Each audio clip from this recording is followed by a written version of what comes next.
کہا بیٹا کیا ہوا, مسئلہ کیا ہے؟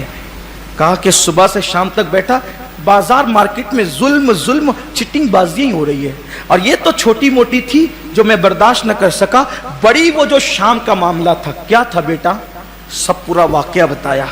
پیر صاحب ہنسنے لگے, حضرت 80 سال کے بوڑھے پہ ظلم بتاتا ہوں اور آپ ہنستے ہیں؟ فرمایا بیٹا وہ جو 80 سال کا بڈھا تھا نا, جو چابک کھائے جا رہا تھا, اسی نے مجھے اسم اعظم سکھایا ہے. اسم اعظم اسی نے مجھے سکھایا ہے, وہ قطب ہے اس دور کا. تو کہا حضرت جب اس کو چابک پڑھتے ہیں تو میں اتنی ہمدردی کرتا ہوں کہ اسم اعظم پڑھ کے ان سپاہیوں کے لیے بد دعا کر دوں, وہ خود کیوں ان کے لیے بد دعا نہیں کرتا اور جی سرکار کہتا ہے؟ تو تب پیر نے فرمایا بیٹا جب صبر کا یہ مادہ سینے میں پیدا ہوتا ہے تب اللہ تعالیٰ لوگوں کو اسم اعظم عطا فرماتا ہے. یعنی اپنی ذات کے لیے بدلہ لینے کا بالکل انسان کے دل و دماغ سے خیال ہی نکل جائے تب اللہ تعالیٰ اسم اعظم سکھاتا ہے.